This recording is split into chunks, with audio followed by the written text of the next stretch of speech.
Tardes a todas, todos y todes.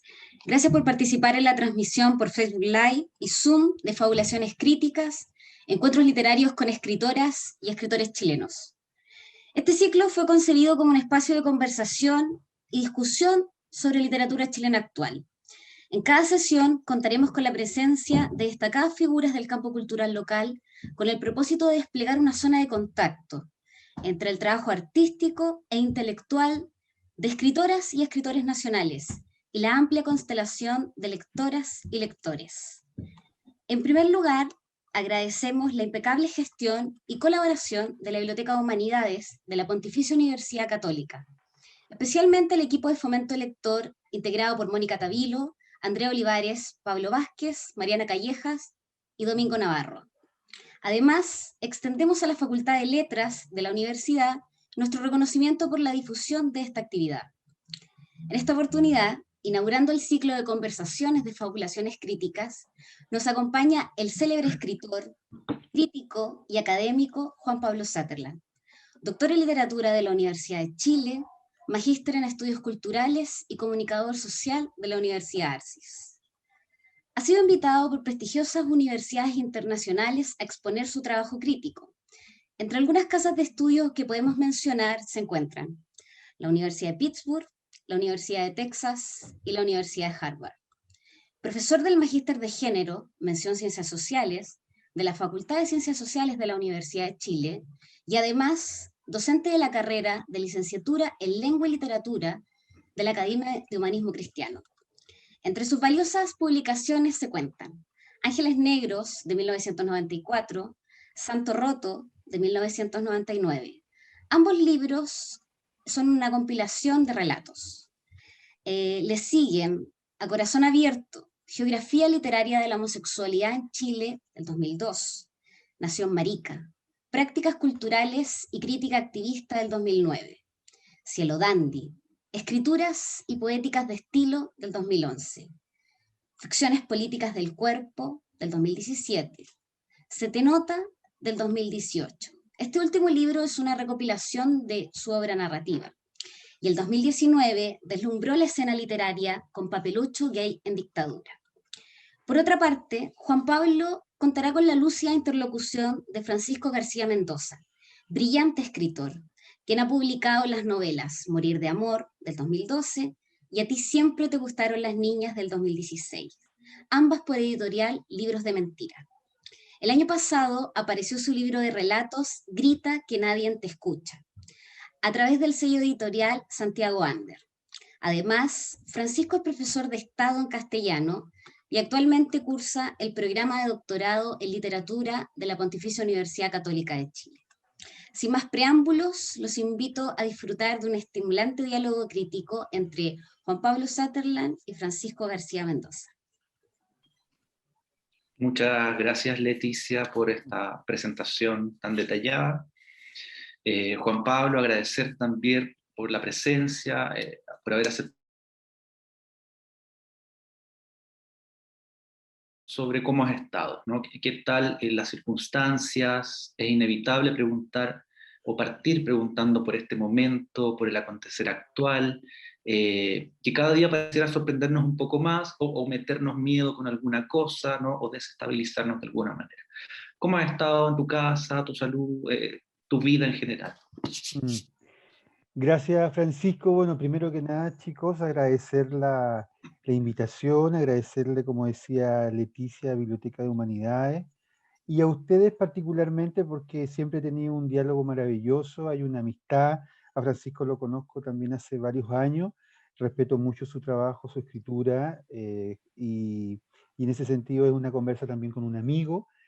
También a Leticia, que también la conozco hace mucho tiempo y también reconozco su sistemático trabajo académico y también de gestión cultural, y estoy muy contento también de encontrarme con ella.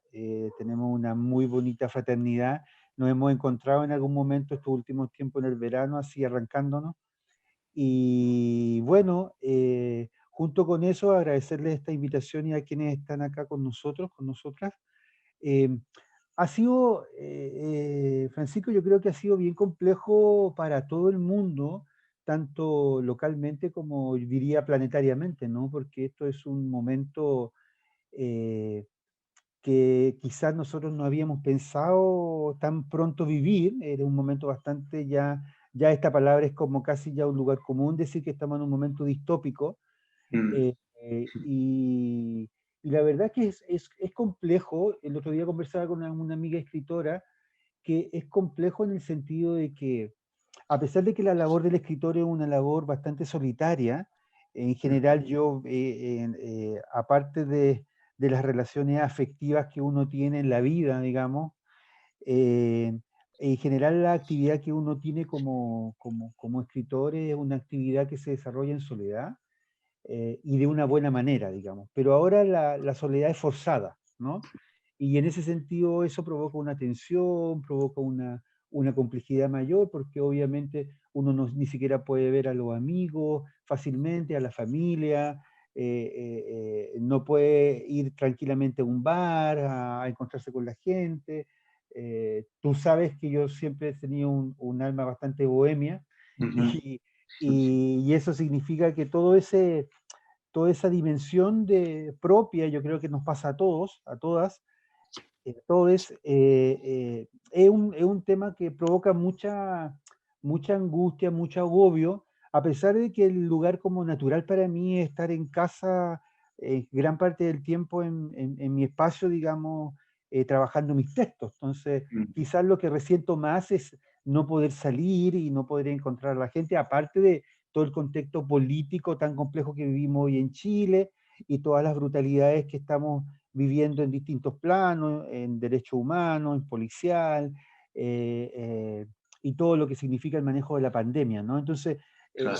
hay mucho que decir en realidad del contexto. No estoy diciendo cosas nuevas, novedosas, pero sí decir que afecta, que un momento complejo y un momento que también que no sabemos cuándo va a terminar, porque lo único que uno espera es que esto cuándo va a terminar. Y uno ve las noticias de todas partes, de Brasil, de Europa, y tengo muchos amigos en distintos lados, en Buenos Aires, en Barcelona, en distintos lugares, y parece que estamos todos en una situación bastante parecida, ¿no? Claro. Afortunadamente ellos no tienen a Piñera, pero tienen a otros, ¿no? En Brasil, Bolsonaro, etcétera. Sí. Entonces, La misma. claro, sí, entonces, de alguna manera creo que lo que también agradeciendo el espacio, creo que la escritura o la literatura es a lo que me aferro, digamos, y yo creo es lo que me salva, ¿no? Lo que me salva. Y en ese sentido creo que no me salva a mí, sino que nos salva a muchos, a muchas, que nos da este tiempo, nos da un espacio también para pensar y para reflexionar en este confinamiento eterno. Eterno, sí. Bien, parece bien. O sea, y a propósito de esto de la literatura que nos salva un poco, ¿no? Partamos hablando de escrituras, ¿no? De escrituras maricas, escrituras queer, pero si se quiere desde una perspectiva más bien crítica, ¿no? El otro día Mm, en clase teníamos una discusión con los estudiantes de pregrado acá en la Católica sobre el tema de la etiqueta, ¿no? mm, Sobre esa denominación que finalmente pareciera encasillar y perpetuar un lugar de subordinación. mm, Está bien que en el año 2021 sigamos hablando, por ejemplo, de escrituras LGBTQ, de escrituras indígenas o incluso de escritura de mujeres, ¿no? O cualquier tipo de escritura en particular. Eh, ¿Cuál es el equilibrio entre relevar esa especificidad y acotar el espacio de producción a un lugar más bien restringido, ¿no? Y restringido en relación a un universal que ni siquiera se nombra y que por supuesto es masculino, pero está ahí en su omnipresencia silenciosa, ¿no? Cuando decimos escritura de mujeres es porque es en relación a ese universal. Cuando hablamos de escritura indígena es porque es en relación a ese universal blanco, o escritura LGTB marica en relación a ese universal heterosexual. sí. Yo creo que, bueno, que, la- que el escenario ahí es bien zigzagueante. Quizás como para comentarle un poco, que piensen ustedes en 25 años atrás, como en viaje, en una máquina del tiempo. Hablar, por ejemplo, 25 años atrás o 30 años atrás de un corpus, digamos, de literatura minoritaria, o incluso a 30 años atrás, como lo hacía Perlonger en Buenos Aires, o otros escritores maricas en el mundo, de alguna manera tenía que ver efectivamente con un correlato político, un correlato respecto a que esas comunidades eran comunidades que estaban completamente diezmadas por el SIDA, o por la persecución política, por la persecución, digamos, de normas sociales, ¿no? Fundamentalmente heterosexuales, heteronormativas. Entonces, quizá un primer elemento, yo creo que de alguna manera la literatura o la escritura han tenido un poco el campo de batalla de lo social y lo político, de alguna manera han ido acompañando ese lugar, ¿no? O sea, no es menor que cuando sacara mi primer libro, Ángeles Negros, se provocara el tremendo escándalo, y alguna vez lo comentamos, Claro. con titular en el diario La Segunda, el libro gay con platas fiscales, titular obviamente que hoy día sería bastante ridículo, digamos, en términos de sostener, ¿no? Mm. Yo diría que respecto a la etiqueta, eh, eh, quizás la literatura, más bien la escritura, tienen sus propios devenires en términos de cómo se van posesionando, de cómo se van articulando, y no hay que dejar de lado que todavía seguimos teniendo procedimientos institucionales y hegemónicos que siempre van a poner por sobre escrituras que estén desarrollando un tipo de habitar en el mundo, siempre van a estar de alguna manera forzando un determinado canon. Puede ser un canon blanco, un canon heterosexual, un canon oligárquico incluso muchas veces. Entonces, en ese sentido, yo me valdría un poco de una noción que las feministas ocuparon mucho en algún momento, que es el esencialismo estratégico. Es decir, en algún momento seguir torciendo, un poco volver a decir majaderamente, insistentemente, escrituras maricas o escrituras tortilleras, porque de alguna manera quizás hasta que no sea necesario decirlo, va a seguir teniendo una ficción política necesaria, ¿no? Entonces, hay un teórico, Jeffrey Wick, norteamericano, que dice que las ficciones políticas son necesarias en tiempo, en momentos, en determinadas épocas. Entonces, yo diría que cuando todavía hay mucha diferencia en términos de impactar el canon, porque el canon literario siempre lo hacen hombres heterosexuales de una determinada clase, de una determinada institucionalidad, cuando esos cánones todavía no están completamente abiertos y cuando todavía el mercado, por ejemplo, es un eje también que discrimina determinadas escrituras y otras no, yo diría que hay momentos donde efectivamente se requiere insistir en determinado tipo de procedimientos de visibilidad. Ahora, eso para mí no significa que la escritura tenga que valer por sí misma solamente por la etiqueta. Yo Yeah. soy un convencido que la escritura se vale por sí misma. Y también pueden haber escritores gay malos y escritores gay buenos, digamos, y la etiqueta muchas veces puede dar lo mismo en el sentido que no se va a justificar esa escritura solamente por su posición, digamos, en el régimen heteronormativo, sino que las escrituras se van a sostener de alguna manera, por el ejercicio que hace cada escritor, cada escritora. Pero eso significa también que si uno lo piensa, hay de alguna manera, un campo de grises, no de blanco y negro, sino hay un campo de grises donde uno puede ir metiendo o posicionando, digamos, lugares. O sea, yo me acuerdo que cuando, como dirigente activista marica en los años 90, cuando me invitaban a los programas de televisión, los productores siempre querían poner debajo de la franja, cuando me preguntaban mis datos, ellos querían poner siempre escritor homosexual.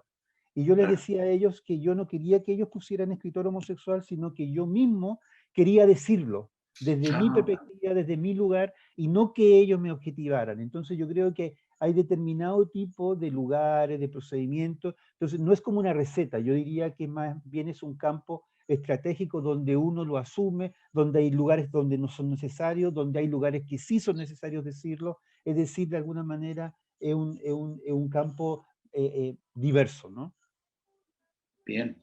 Sí, o sea, muy clarificador y también un poco uno piensa en ese congreso de literatura femenina del año 87, que también era necesario visibilizar o posicionarse de alguna manera, ¿no? Sí, no, y también esa misma discusión que estamos ahora conversando, yo recuerdo mucho que, por ejemplo, que muchas escritoras, inclusive feministas, Mm, no querían en un momento decir, estar bajo la etiqueta de escritor, de escritoras de mujeres, ¿no? Escritura de claro. mujeres, porque no querían de alguna manera estar bajo, de alguna manera, de la etiqueta minoritaria que de alguna manera las hacía estar fuera del canon, ¿no?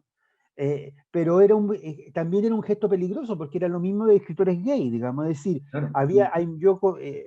yo vengo escribiendo hace más de 30 años, entonces conozco muchos escritores latinoamericanos marica y eran muy pocos los que desde el inicio reivindicamos políticamente un lugar desde la escritura, porque una parte importante o la gran mayoría tenía mucho temor de que si se posicionaba como escritor marica o escritor gay, no pudiese tener acceso al canon literario. Entonces, obviamente, hay muchos escritores ya instalados en el espacio canónico consagratorio, eh, eh, salieron del closet y dijeron, sí, yo soy un escritor gay, pero no se atrevieron antes porque antes temían quedar fuera del canon. Mm. Entonces, en ese sentido, las escrituras y las estrategias son distintas. No sé, mismo Mario Bellatín nunca ha asumido, digamos, un posicionamiento respecto a cómo marca su escritura, su militancia sexual. Y me parece bien que no lo haga porque es su forma de decirlo, su forma de hacerlo. Pero hay distintas formas, ¿no? Entonces, también existía siempre ese temor de escritoras que no querían ser puestas como tú haces la escritura de mujeres, porque al decir que hacían escritura de mujeres quedaban fuera del lugar. Sí, y en ese sentido, Juan Pablo, su producción se mueve entre los espacios de la escritura crítica, por un lado, y por otro lado, por la escritura creativa, ¿no? De alguna manera transitas entre esas dos trincheras. Cuéntanos un poco de esa relación. Recuerdo que hay algunos escritores que después se ponen a estudiar en la academia o al revés incluso, y deciden separar aguas, ¿no? Entre lo creativo y lo académico. Y otros dejan abierto, en cambio, esta suerte de cloaca y permiten que la escritura se contamine. En tu caso, cuéntanos qué fue primero, el escritor o el crítico y cómo han ido conviviendo hasta el día de hoy esas dos aguas. Sí. Mira, yo he pensado mucho ese lugar y solamente ha funcionado quizá en un primer momento, que me parece fantástico, funcionó de una manera instintiva, digamos, en el sentido de que yo siempre decía en un momento, en un momento decía, mi corazón es de ficción y mi cabeza es la crítica, ¿no? Siempre tenía esa idea, esa división de la cabeza y el corazón, una división no muy innovadora, digamos, pero eh, eh, incluso después cuando ya fui entendiendo mucho mejor cómo funcionaba mi escritura crítica, que es una escritura en realidad más bien ensayística más que de paper académico. Es decir, yo podría decir que admirando mucho el trabajo académico y tengo muchos amigos académicos y la maquinaria académica es todo un planeta, un mundo, digamos. Yo me siento mucho más cercano, digamos, a un ejercicio cultural que más que un ejercicio académico. Y porque de alguna manera el ejercicio cultural fue lo que me llevó a empezar a escribir crítica, digamos, o pensar, digamos, en ensayo, o pensar en una escritura política, o llegar a la teoría marica o la teoría queer, ¿no? No llego desde el formato de la maquinaria de reproducción del estudio académico formal. Yo soy alguien ya más viejo, digamos, y entré a una formalización de grado, acá el año pasado recién, Hoy día la gente tiene doctorado a los 20 años, a los 30 años. Yo viejo ya, el año pasado recién saqué mi doctorado en literatura, pero más bien por una formalización de tema laboral, Ya. que más que nada como de un deseo, ¿no? Ujú. De un deseo particular. Y en ese sentido creo que incluso me hizo bastante sentido quizás la tesis de José Salomón, que quizás tú en algún momento quizás me preguntes por eso, pero del trabajo que hizo sobre su doctorado. Sí. José Salomón es un académico, académico y amigo de hace mucho tiempo, y además de amigo fue mi pareja durante muchos, muchos años, Ajá. y él hizo su tesis doctoral que, que, que trabajó tres narrativas chilenas, Cintia Rinsky, Eugenia Prado y la mía, y hay una cosa bien interesante que dice que yo no me había dado cuenta, ¿Mm? que de alguna manera la escritura ensayística y la escritura de ficción es lo mismo, de alguna manera, ¿no? Ah, De ya, alguna sí. manera presentan, es parte de un mismo proyecto escritural. Entonces, me resulta súper interesante lo que dice, y a mí como que me voló la cabeza, porque en realidad yo creo que es así, y siempre yo lo asumí de una manera, sin conscientemente saberlo tanto, siempre pensé que eran dos cosas distintas, pero instintivamente siempre se Mm. mezcló el ensayo con la ficción con el ensayo, quizás también por el ánimo del tiempo, de que en un momento también pensé que los géneros literarios estaban en extinción, y empecé a aburrirme un poco del catálogo de ser, o eres cuentista, o eres novelista. Claro. No sé, mi primer editor en Planeta me dijo, bueno, tienes que publicar una novela porque es primero un libro de cuento y después una novela. Así eran los protocolos en los años 90 de la nueva narrativa chilena. Tú primero publicas un libro de cuento y después publicas una novela. Y yo decía, pero tengo un libro de cuento, no una novela.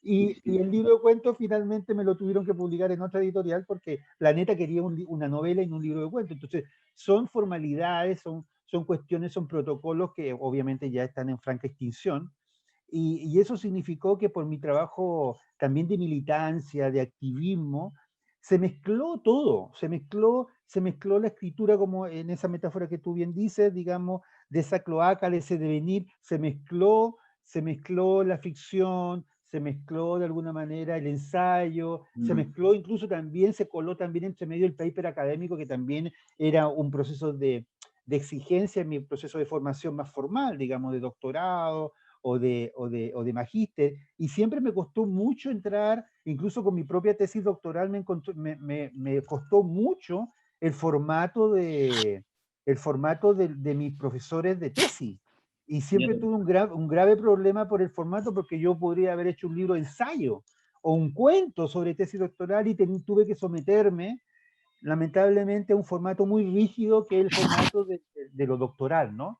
Entonces, por eso creo que me siento mucho más, eh, eh, más navegando en una escritura que es más híbrida y que es más compleja. O sea, el mismo Papelucho Gay Ujú. está mezclado entre los pies de página, entre los géneros que hay ahí, que son hartos géneros, ¿no? Entonces, en ese sentido, creo que me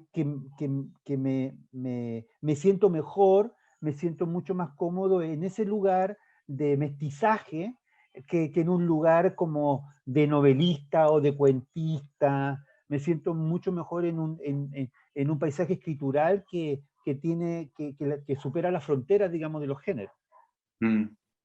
Sí, Juan Pablo, y justamente este es el libro que mencionabas, ¿no? El falso subalterno de José Salomón, que es la tesis doctoral, ¿no?, de él. Y es un libro que trabaja, un libro de crítica, ¿no?, que trabaja con la escritura de Cintia Rinsky, de Eugenia Prado y la tuya, ¿no, Juan Pablo? Yo al leer este texto, inevitablemente se me vino a la cabeza el concepto de complicidad, ¿no? Eh, un concepto que de alguna manera articula toda la investigación de José Salomón, pero que tampoco lo releva tanto, ¿no? Pues en lo académico, como tú dices, se supone que uno no puede justificar sus investigaciones en torno a estas relaciones, en torno a los afectos, Mm. en torno a la complicidad. ¿Crees que es posible entonces, o se debe, cuéntanos a partir de tu experiencia, porque también haces clases, ¿no? Como docente.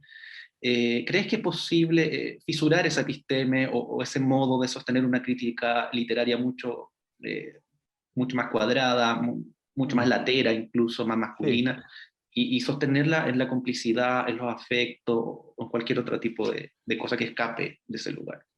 O ¿Se sea, puede? yo estoy súper de acuerdo con lo que dice Francisco en el sentido porque finalmente,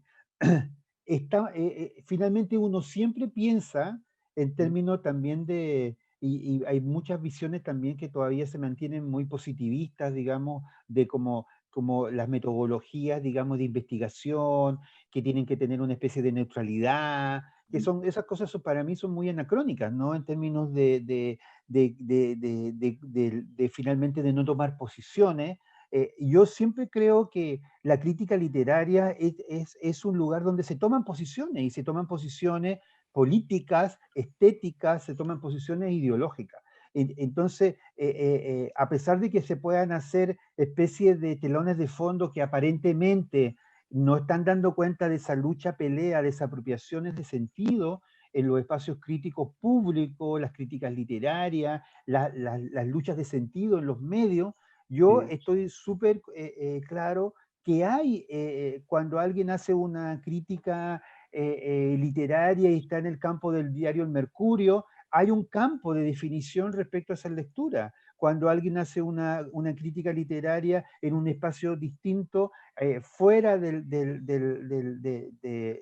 lugares mediáticos canónicos o de mercado, tienen otro tipo de circulación. Entonces, en ese sentido, de alguna manera, todo está puesto como si todo fuera neutral y objetivo, pero en realidad los ejercicios son políticos, digamos, Mm, y en ese sentido yo siempre he reivindicado ejercicios políticos, de políticas de amistad y de admiración. He hecho, por ejemplo, el mismo trabajo que hice sobre Carmen Berenguer, que tengo un mm, cariño y una amistad enorme, que tú participaste de ese trabajo, pero ahí hay política, hay lectura, hay un campo, digamos, de trabajo que uno admira de Carmen Berenguer, por ejemplo.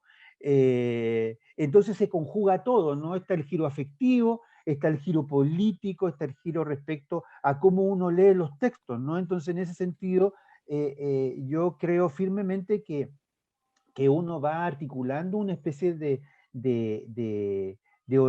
organicidad o de devenir respecto a sus propias lecturas, respecto a sus propios lugares. O sea, no es menor que, por ejemplo, que Nación Marica fuera editada por exalumnos míos, ¿no? O sea, mm, alumnos que fueron parte de mis talleres en Balmaceda se convirtieron luego en editores míos, ¿no? Y si uno ve los autores que están en distintos espacios consagrados, digamos, del mercado editorial, uno va a ver que el editor de uno fue compañero de colegio de otro y que fue amigo de la mamá, que estuvo en el colegio San George o que estuvo no sé dónde. Entonces son todos lugares que están detrás, que como telón de fondo, mm, que aspiran a un espacio como mucho más objetivo y más, pero que finalmente nunca es neutral.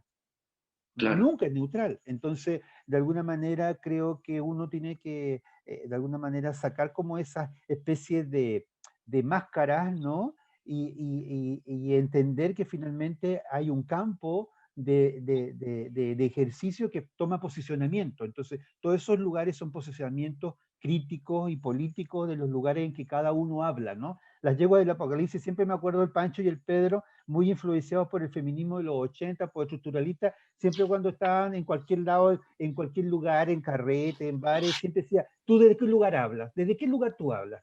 Entonces, esa pregunta, aunque os suene hoy día muy común, era bien interesante porque posiciona el lugar de donde cada uno está construyendo un relato Claro. crítico, un relato cultural. Sí, y justamente en uno de tus últimos libros, este que está acá, que es recopilatorio de tus cuentos, ¿no? Por la editorial Perro Romántico, y que lleva el sugerente título Se te nota, dedicas un último relato, una última crónica al funeral de Pedro Lemebel, ¿no? Y hoy pareciera ser una exageración en realidad, pero que todos eran amigos de Pedro Lemebel, que todos le llevaron la silla de ruedas en sus últimos días. Sí. En fin, más allá de la importancia de Pedro, que también es súper relevante, cuéntanos un poco de esa intimidad. ¿Cómo era la relación crítica y cultural entre dos escritores homosexuales de la misma época, del mismo lugar? En todo ámbito de convivencia siempre llega un punto en que las relaciones se hacen insoportables, con la mamá, con la pareja, con los hijos, con Sí. los amigos. ¿Qué onda tú y Pedro? Esa relación de amor-odio que a lo mejor era parte de una misma moneda, no sé, cuéntanos un poco Sí. cómo iba eso. Sí, no, yo creo que es una buena pregunta en el sentido, y hoy día también pensaba mucho respecto a eso, porque obviamente en mi vida Pedro es súper importante por, por, por, por, el- por la vida cotidiana que tuvimos durante mucho tiempo juntos, ¿no? Eh, pero también por lo que significó él en su escritura para mí en lo particular. eh, y que después todo lo que viene del MBL como un tsunami es finalmente casi como una maquinaria que uno desconoce, digamos. Entonces es súper loco como darte cuenta que tu amigo después va a estar convertido en un afiche o en una pegatina del refrigerador o en una bolsa para ir a comprar el pan, digamos, como ícono, ¿no? Entonces es súper raro esa relación con el mito o con lo legendario que ya es el MBL y que casi ya como es un agobio, ¿no? Entonces, los últimos años yo he intentado alejarme un poco de los homenajes, de las invitaciones, que son muchas, muchas, muchas, muchas, y que casi uno no da para tanto.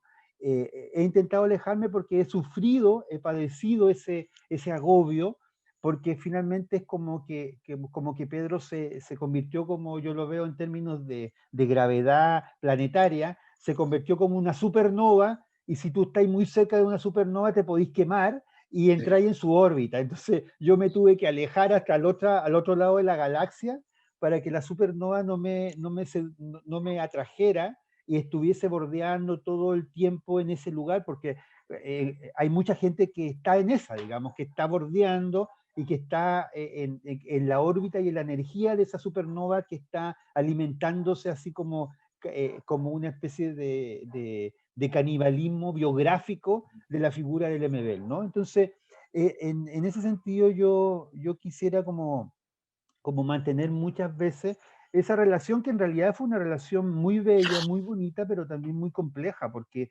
Pedro no era una persona fácil, era una persona a veces que resultaba ser completamente odiosa, a veces peleábamos y no nos veíamos por un mes, 2 meses, después volvíamos.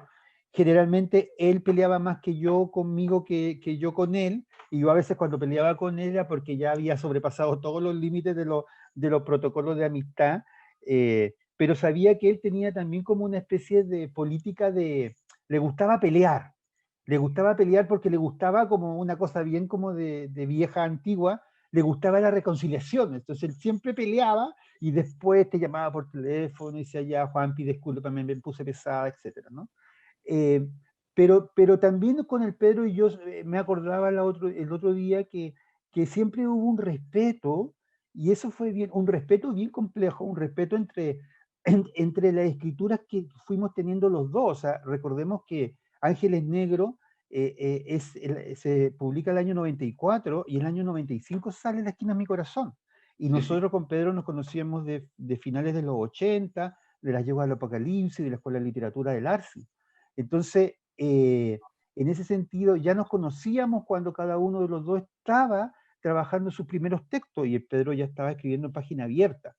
Pero eran escrituras obviamente que ya estaban articuladas y iban por caminos distintos, a pesar de que el territorio era un territorio marica, un territorio gay, un territorio de discusión crítica influenciada por las lecturas que nos traían nuestras amigas feministas. Yo me acuerdo que Nelly Richard me regaló el primer libro de Perlonger a un cumpleaños, digamos, en los años 90, inicio de los años 90. Entonces,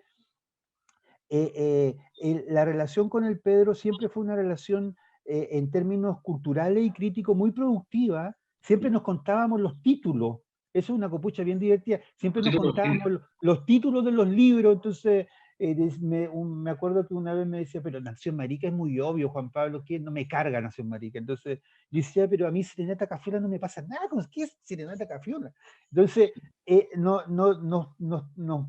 discutíamos mucho desde un lugar como bien amigable, pero también bien de lectura crítica sobre los trabajos propios.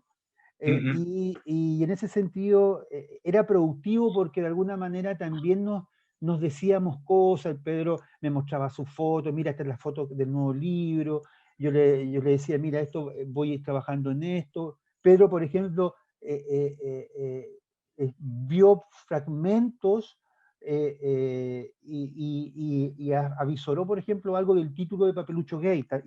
Y Ya. inicialmente también le gustó, digamos, por dónde iba el título del libro. Entonces, fue una amistad, aparte de la amistad, digamos, cotidiana, de convivencia, que íbamos a la feria, que íbamos a La Vega, que íbamos a carretear juntos, también fue una amistad crítica y cultural que también tenía muchas peleas, porque sus amigos no eran todos amigos míos, mis amigos no eran amigos de todos, entonces siempre habían peleas críticas con la escena cultural.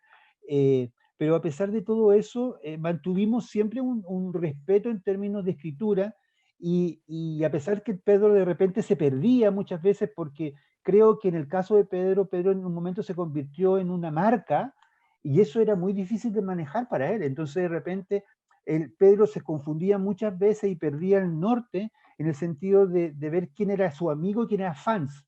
Entonces yo muchas veces le dije, oye, yo no soy tu fans, así que olvídate, puedo admirar tu escritura, pero no me trates como tu fans, porque no soy, y ahí peleábamos, porque claro, de repente se subía la pelota con la idea del star, del estrella, entonces se ponía muy pesado, pero yo también entendía que había un desborde de la figura cuando se empieza a tener un impacto masivo, y era muy agotador estar al lado de él. Es decir, salir a la calle y con él era demasiado, o sea, como que no podíamos comer tranquilo en La Vega, o no podíamos estar en un lugar porque iba a venir alguien que quería sacarse una foto, no sé qué. Entonces, no era fácil, no era fácil, pero teníamos un respeto, de repente el Pedro era muy niño, entonces se ponía celoso por cosas de repente que a uno le pasaban y que eran, no sé, me invitó a la Universidad de Harvard, y después decía, ay, está bien que te inviten, pero en realidad yo fui antes, ¿no es cierto? Sí, claro. Entonces, era bastante juguetón en ese sentido, pero también muchas veces era muy complejo tener la relación que uno tenía con él, pero a pesar de todo lo que comento, me alegro de haber tenido esa relación con Pedro en tantas dimensiones, ¿no? O sea, tengo muchos textos, muchas cosas que podría escribir, pero creo que en este tiempo estoy alejado absolutamente de la supernova, porque estoy dedicado en mi propio trabajo. Entonces, pero creo que sin duda, lo que dices tú, sin duda que ha sido como una especie de seña para mí de lo agobiante que puede ser estar al lado de una figura, digamos, que ha tenido tanto impacto, no solamente en Chile, sino que en América Latina o en el mundo como Lemebel. Sí, oye, y mencionaste este librito, tu último libro, ¿no? Y primera novela en realidad, que te la pidieron en Planeta el año, hace como 20 años, ¿no? Y llegó recién ahora, en 2020 o 2019, y que lleva por título Papelucho Gay en Dictadura, ¿no? Un título en donde convergen tres conceptos con una fuerza simbólica muy potente. Primero, Papelucho y todo ese imaginario de infancia privilegiada o imaginaria cuica, si se quiere hoy en día. Después, el concepto de lo gay, que también es un poco agringado, ¿no? Y el Dictadura, ¿no? Que remite a ese espacio epocal, ¿no? de la dictadura chilena histórico, ¿no? Y tu libro justamente releva una infancia diferente, una infancia queer, una infancia distinta, una infancia marica, un relato, y por citar al Pedro Lemebel, un relato de la Lita Rota, ¿no? Esa del manifiesto. ¿Cuál es el gesto del papelucho de Juan Pablo Sutherland? ¿Qué lo particulariza? ¿Y qué tiene que ver la apropiación de ese imaginario de Marcela Paz? ¿Es un gesto político también? Y si nos puedes contar si hubo algún atado, no sé, con los herederos de la Marcela Paz. Sí, sí. Voy a contar eso una vez que cuente en realidad que En realidad los proyectos como los proyectos literarios, o sea, los proyectos de escritura fundamentalmente, yo siempre trabajo con varios proyectos a la vez, digamos, porque lo que a mí me pasa, que cada uno le pasa de manera distinta, pero yo me aburro mucho si estoy solamente con un proyecto. Y también me beneficia mucho que esté trabajando con un texto de otro género, entre comillas, ¿no? A pesar de que se despliegue, como diría Salomón, el mismo despliegue, ¿no? Pero creo que Papelucho Gay Dictadura fue un, un texto que surge básicamente también de descubrir textos que yo había escrito como muy de nota autobiográfica hace mucho tiempo, que fui encontrando como especie como de viñetas, ¿no? Entonces como que después también de leer muchos textos de la niñez durante los últimos 20 años, sentía que la niñez no estaba, la niñez marica no estaba relatada en el imaginario de la nación, y que la niñez, digamos, más cercana que yo había tenido en términos de lectura era Papelucho. Pero además yo tenía también en la idea de que los niños también eran niños que no habían sido narrados en la nación, o muy pocas veces habían estado, por ejemplo, en el mundo popular, como Víctor Jara, que está Luchín, digamos, en una canción, pero que en la literatura va a tener alguna genealogía, pero poca. Está Niño de Lluvia de Subercasó, pero ella es un niño aristocrático, oligárquico, ¿no? Hay otros textos, digamos, está La Dama de las Camelias de Marchal Lascano, que es un texto maravilloso sobre la brutalidad de la violencia en la escuela. Entonces, sin darme cuenta, yo tenía esos textos como recortes y en un momento pensé que ese texto podía convertirse en una novela, pero estaba pensando fundamentalmente en los años 70, no en los años 90, o sea, no en los años 80. Y luego me di cuenta que finalmente funcionaba mejor en los años 80, porque justo mis relatos que yo tenía como recortes, como papeles, digamos, en la cómoda, guardados así como bien añejos, eran de los años 80. Y eran como relatos como de cassette, ¿no? Como que yo escuchaba, yo tenía cosas incluso grabadas, ¿no? Entonces, igual mi instinto fabulador de guardar cosas tan antiguas, digamos, ¿no? Me sorprende mi ánimo de archivero, ¿no? Casi bibliotecario, como mi ánimo arqueológico conmigo mismo, ¿no? Porque tengo una especie de Diógenes, pero de los libros, de los textos, de los manuscritos. Entonces, en ese sentido, fui guardando sin querer, sin saber, y encontré mucho material. Y a Ya. partir de ese material armé este lugar y me daba cuenta, para ir respondiendo a la pregunta, me daba cuenta que no había un niño marica en la escritura de La Nación, y que Papelucho había sido lo más cercano que yo había leído. Y Papelucho me gustaba. Yo cuando leí Papelucho, como al principio como que sospeché de Papelucho. Me acuerdo que Fuguet el año pasado me preguntó, porque está haciendo un trabajo sobre Papelucho, me preguntó sobre varias cosas sobre Papelucho, y yo empecé a recordar que me acuerdo que yo pasé como un verano entero, 2 veranos solo en mi casa de mi abuela, en el centro de Santiago, en Gaima, encima en Gai con la Avenida España, y a los 12 años, 13 años, en un verano solo con mi abuela, y lo único que tenía que para leer era Papelucho, y al final terminé todo el verano leyendo a Papelucho, y yo creo que ese verano marcó un poco una huella de lectura con los textos de Marcela Paz, y después cuando estaba haciendo como la especie como de política o estética del libro, me di cuenta que un Papelucho, faltaba un Papelucho marica, pero un Papelucho marico también que tuviera un lugar popular, que fuera de una pobla, que fuera de un lugar no narrado, generalmente en la literatura chilena, que siempre es una literatura de pequeña burguesía, de clase media, ¿no? Clase mediera, ¿no? Para arriba, pero en general poco de lo popular. Ahora estoy diciendo, ¿no? Porque si nos vamos a los grandes, no sé, a Nicodemo Guzmán y a otros, no vamos a ver Mundo Popular, el CITE, etcétera, ¿no? Pero estoy hablando de ahora, de los últimos 20, 30 años. Entonces, en ese sentido, así llegó Papelucho, y yo creo que fue un gesto también de repolitizar la figura de la niñez agraviada por la normativa sexual, por por la heteronormatividad sexual, pero también agraviados por la pobreza, por la dictadura, por la situación, digamos, de precariedad en la dictadura en Chile en los años 80. Entonces creo que funcionó muy bien así. Creo que cuando terminé de trabajar el texto, quedé contento en el sentido de que se acercó en algo a lo que yo estaba esperando, ¿no?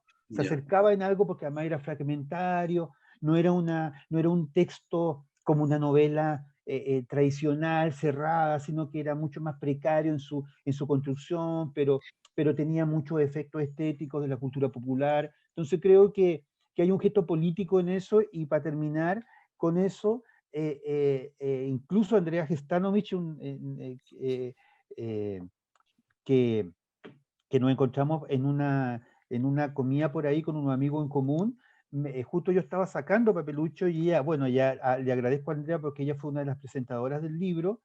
Ella me comentó eh,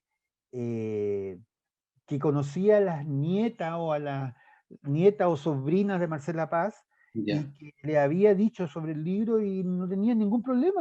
Incluso alguna iba a ir al lanzamiento en el GAM. Ujú. Entonces como que no despertó algo como tan complejo para ella o para la familia. Y en la editorial también en algún momento estuvieron mirando temas como de derechos, qué pasaba, pero al final el abogado que revisó dijo que en realidad no se estaba aprovechando de la figura de Marcela Paz, era un libro que estaba haciendo una recreación de un personaje, etcétera, etcétera, y que no había que tener problemas. Pero mucha gente tuvo la curiosidad de preguntarme por eso, pero incluso los mismos herederos de ellos no tuvieron ningún problema. No, no iba a salir en la segunda como titular. No, no, afortunadamente. Bien. Oye, Juan Pablo, y bueno, a propósito que nos contabas tus procesos escriturales, este libro, aquí en el Departamento de Letras, ¿no?, de la Católica hay una licenciatura en letras, hay un magíster, hay un doctorado donde los estudiantes leen mucho, pero escriben poco, ¿no? Me Mm, refiero a la escritura creativa. No hay o son muy acotadas las instancias en donde los estudiantes de letras, así en general, pueden desarrollar y explotar su faceta creativa. ¿Cómo se forma un escritor?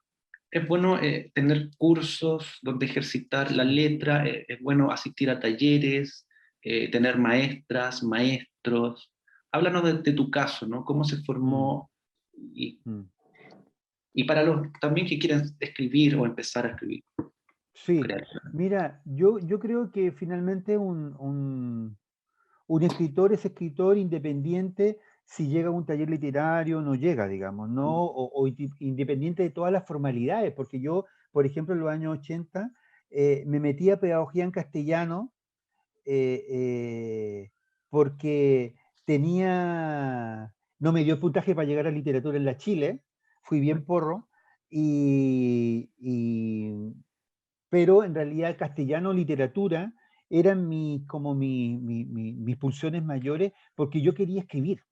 Y Mm. entonces cuando yo me di cuenta, y yo creo que eso es un súper como arquetipo, un sentido común siempre de los jóvenes que quieren escribir, y yo me acuerdo de ese tiempo, y yo después cuando estaba ya en la carrera, me di cuenta de que en realidad escribir da lo mismo estudiar literatura, podría haber sido carpintero, podría haber sido taxista, digamos, Ujú. y la escritura iba a ir como una pulsión permanente, porque incluso era mucho mejor no contaminarse con el espacio literario o crítico, para poder escribir de una manera mucho más destemplada, relajada, sin tanto prejuicio en el campo cultural que uno va adquiriendo cuando está muy metido ahí, ¿no? Entonces, yo creo que finalmente lo que constituiría o lo que constituye, digamos, y eso quizás como comentario, es que finalmente nunca hay que dejar de seguir ese impulso, digamos, de escritura, que es un impulso, digamos, de contar el mundo, de narrar, de querer decir algo, ¿no? Yo Mm. diría que eso es lo fundamental, es decir, si uno tiene algo que decir, bueno, hay que darle con todo, y si eso significa también pasar por talleres literarios y conocer a gente que ya ha trabajado antes que uno, distinto tipo de formato, yo creo que todo sirve, es como todas las formas de lucha sirven, Lo que no significa que a uno pasando por un taller va a ser mejor o, no, o más bueno o menos bueno. Habrán escritores que les sirvieron el taller literario, hay otros que no les sirvieron el taller literario, hay escritores que nunca van a pasar por un taller literario, y hay otros muy buenos. Entonces, en ese sentido, yo creo que uno tiene que construir, y eso fue lo que me pasó a mí. Yo era súper busquilla, en los años 80 me iba a meter en la sociedad de escritores, tenía como 14 años, me metí en un taller de poesía, después andaba en eventos, o sea, fui alguien siempre muy curioso culturalmente, muy lector. Andaba comprando, me acuerdo, los libros de Donoso en San Diego, al lado de revistas viejas y revistas porno.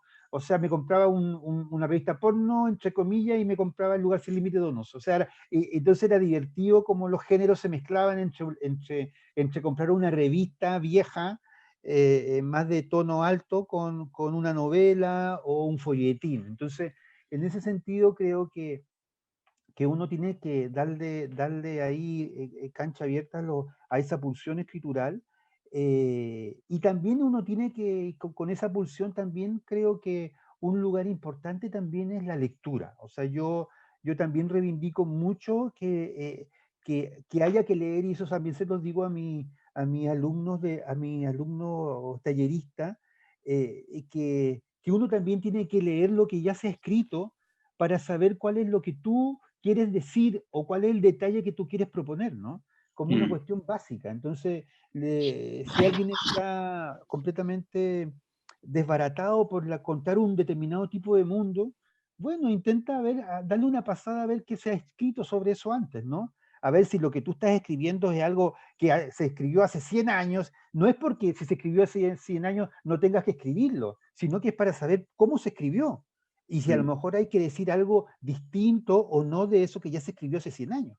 Allá hay maestros, de repente uno, claro, a veces uno si uno se pone a leer, solamente quedaría completamente atemorizado porque hay unas leyendas gigantescas que han escrito obras gigantescas que no se comparan con lo que uno podría hacer, son maestros, digamos, pero yo diría que en ese proceso yo por ejemplo, estuve con Skármeta, en finales de los años 80, que fue un taller muy decisivo para mí, donde estuve con otros escritores que publicamos en los años 90.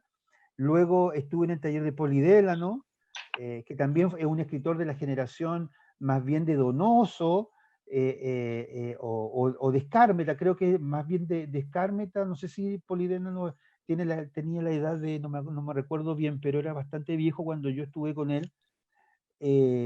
Skármeta era mucho más joven, creo, que Donoso, que Polidélano.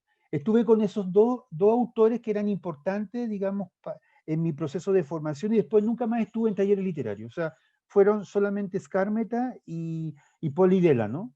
Y después me dediqué, digamos, a intentar articular mi propio proceso, digamos, de escritura. Entonces yo creo que quizás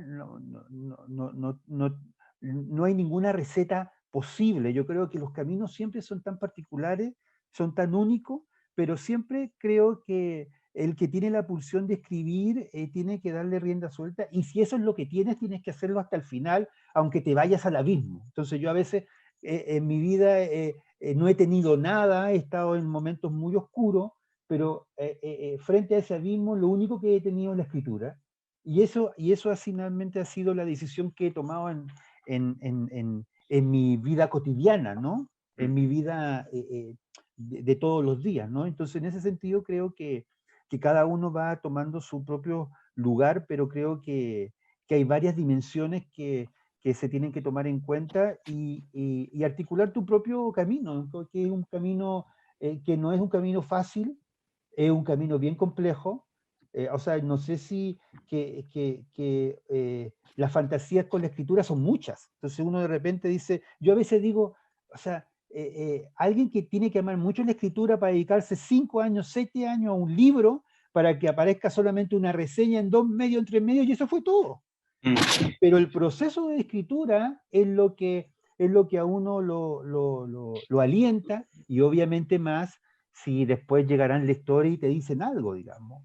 dependiendo de la cantidad, mucho o poco, da lo mismo, pero creo que el proceso en sí es lo que a uno lo mantiene vivo, porque en términos de los resultados muchas veces son bastante mezquinos comparado con el proceso largo, enorme, que se ha hecho para de alguna manera trabajar en un producto final. Sí, o sea, no quedaste en letras en la Chile, pero ahora te estás doctorando en la Chile, una revancha, de alguna manera. Que no. Conversábamos con un amigo justamente de esto, ¿no? Hace muy poco, de que quizás se ha institucionalizado un poco esto de la escritura con carreras de escritura creativa, en pregrado en distintas universidades, incluso los máster en NYU, en Barcelona, que sirven no tanto para mejorar la escritura misma, sino que para hacer contactos, para viajar, de alguna manera lateralmente alimentan el proceso creativo. Eh, hay un par de preguntas que me gustaría que Leti leyera, que están preguntas de la gente, ¿no? Ok, súper. Sí, la gente está muy entusiasmada escuchándolos. Ha sido un verdadero placer ser una espectadora de este diálogo crítico entre dos grandes críticos, dos grandes académicos y también dos grandes escritores. Vamos a compartir dos preguntas de nuestros asistentes. Partimos con la interrogante de Ángela Barraza Rizo. Ella nos dice: ¿cómo, desde ser un sujeto social resistente, de militancia y activismo, se puede ser funcional con una academia que sistematiza, determina, discrimina y establece canon? ¿Hay ahí una lucha de sentido, pensando en cómo el 18 de octubre cambió la relación y el punto de vista de los espacios hegemónicos de poder? Ok. ¿Y la respondo inmediatamente? ¿Sí? Bueno, agradezco a Ángela, a la bella Ángela, intensa Ángela, que esté acá participando con nosotros, le agradezco la presencia. Gran lugar que ha construido Ángela también en un tiempo bien álgido de gestiones de editoriales independientes, de espacio, y admiro mucho su trabajo. Y la pregunta... la verdad es que yo diría que uno tiene que practicar siempre, porque uno ha venido siempre, ha rondado siempre lugares que de alguna manera están a contrapelo al poder. Entonces, no es ninguna novedad que uno en distintos lugares donde vaya va a estar siempre de alguna manera tensando esos lugares, ¿no? Y en ese sentido, eh, eh, yo diría que a mí es como que para mí es completamente obvio que los lugares donde esté siempre voy a estar de alguna manera haciendo la pregunta incómoda, haciendo, digamos, la reflexión crítica y tensionando, digamos, los lugares académicos, digamos. Además que siempre en los lugares académicos donde yo he estado, siempre mis lugares no son tan institucionales, son bastante freelance, son bastante frágiles, digamos, en términos, digamos, institucionales, ¿no? Y eso también ha sido parte de la vida, y eso también me ha dado la posibilidad, y lo pongo como un lujo, me ha dado la posibilidad de tener exquisitamente una independencia crítica envidiable, en el sentido de que no tengo que rendir cuentas a nadie de mis actuaciones, de mis textos, sino que tengo que responder siempre a mí mismo y a lo que yo pienso, ¿no? Entonces, en ese sentido, yo creo que para mantener esa independencia crítica o para mantener esos lugares, es un ejercicio muy difícil. Y yo lo digo en el sentido, no sé si afortunadamente o no, no me hayan contratado nunca en un espacio universitario, digamos, de una manera más formal, más de jornada completa, de coordinación, etcétera.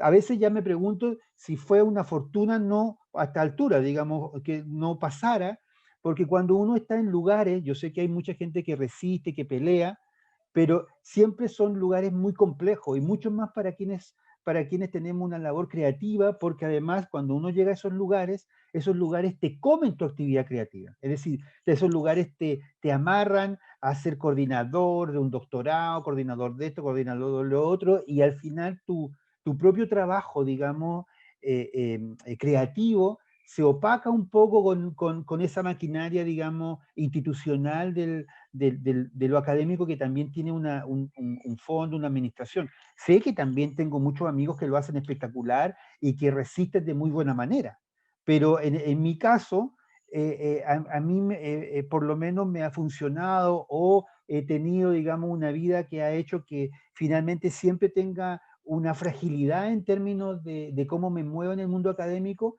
fragilidad que tiene sus costos también, pero que también me ha permitido, y yo ya lo veo ya como una posibilidad, como una oportunidad, me ha permitido también hacer mi trabajo de una manera mucho más libre, y con una libertad crítica, y sin estar dependiendo de un favor del campo cultural amarrado, ¿no?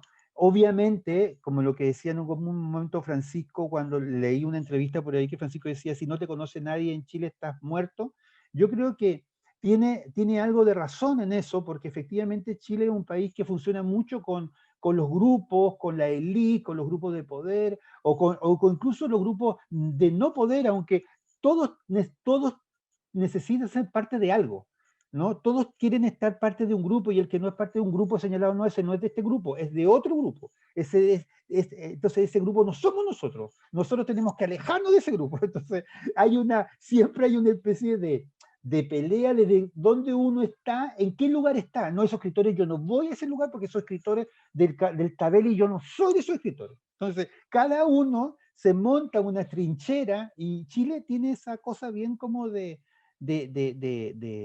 articular lugares muy como en claustro, ¿no?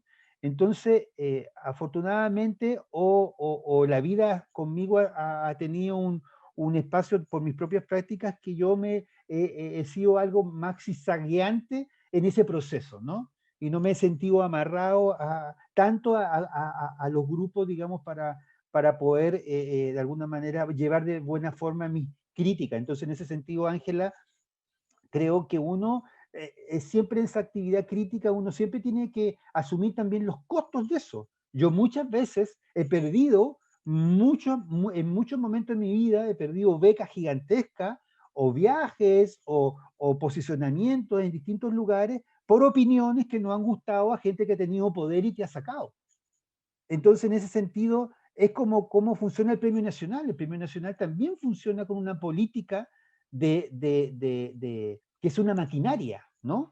Entonces, en ese sentido, uno tiene que tener súper claro qué es lo que uno apuesta o no apuesta en esta lógica, porque aquí, a esta altura uno no solamente tiene que escribir, sino que casi como que tienes que ser un estratega de tu propia escritura para de alguna manera ir viendo el camino, ¿no? Entonces, no es fácil, y puede resultar súper agotador si tú te la crees. Si tú te la crees, no vaya a poder hacer nada, porque vaya a estar pensando, si hago esto, no me voy a ganar esta beca, o no me van a invitar a esta revista. O sea, yo creo que hay que ser lo más libre posible y apostar, y si tienes costos, los tienes.